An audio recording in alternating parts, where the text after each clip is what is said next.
Hello दोस्तों, आज मैं आपको एक गरीब मज़दूर की दुख भरी कहानी सुनाती हूँ। इस कहानी से आप जानोगे कि हमें कभी किसी गरीब मज़दूर का मजाक नहीं बनाना चाहिए। तो चलिए फिर स्टार्ट करते हैं। एक बार की बात है, एक बार एक अध्यापक एक संपन्न परिवार के शिष्य के साथ कहीं जा रहे थे। तो उस शिष्य को कुछ मजाक सूझी, क्योंकि उसको रास्ते में गरीब मज़दूर के जूते दिखाई दिए।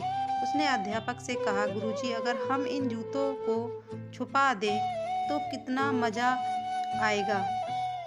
अब उसको तो मजाक सूझ रहा था, लेकिन गुरुजी ने कहा कि नहीं, गरीब इंसान के साथ इस तरह का भद्दा मजाक करना ठीक नहीं है। उसने कहा, क्यों ना हम इन जूतों में कुछ सिक्के डाल दें और देखें कि इसका इस गरीब मजदूर पर क्या प्रभाव पड़ता है। उन्होंने ऐसा ही किया और जूते में कुछ सिक्के डाल दिए। जैसे ही मजदूर अपना काम करके लौटा और उसने एक पाँव अपने जूते में डाला तो उसको कुछ कठोर सा महसूस हुआ। उसने अंदर हाथ डाला तो उसको कुछ सिक्के दिखाई दिए। वह थोड़ा आश्चर्य में पड़ गया। आसपास किसी को देखा तो कोई भी नहीं दिखाई दिया और वापस उसने दूसरा पैर अपने जूते में डाला और वापस उसको उसमें कुछ सिक्के दिखाई दिए। अब दोनों जूतों के सिक्के को उसने अपने हाथों में रखा और प्रभु की तरफ इशारा किया, हे प्रभु, पता नहीं किस भले मानुस ने यह सिक्के मेरे जूते में छुपाए हैं, लेकिन जिसने भी छुपाए हैं उसको मेरी दुआ है ताकि इन पैसों से मैं अपने बच्चों और पत्नी के लिए कुछ खाना और दवाइयाँ ला सकूँगा।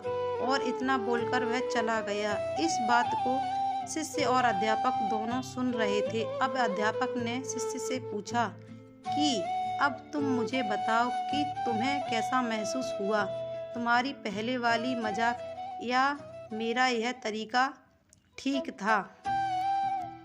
तो उसने कहा, गुरुजी, मैं आपसे क्षमा चाहता हूँ।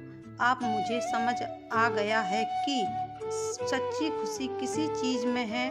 जब हम किसी की मजाक उड़ाते हैं तो हमें कुछ पल का आनंद मिलता है, लेकिन इससे हमें बद्दुआ मिलती है। लेकिन अगर हम किसी की मुश्किल परिस्थिति में मदद करते हैं और जिसकी भी हम मदद करते हैं उसको भी नहीं पता कि हमने उसकी मदद की है, लेकिन अंदर ही अंदर हमें पता है कि हमने उस इंसान की मदद की है। यही सच्ची खुशी है। जब हम दूसरों को खुशी देते हैं तो हमें सच्ची खुशी मिलती है।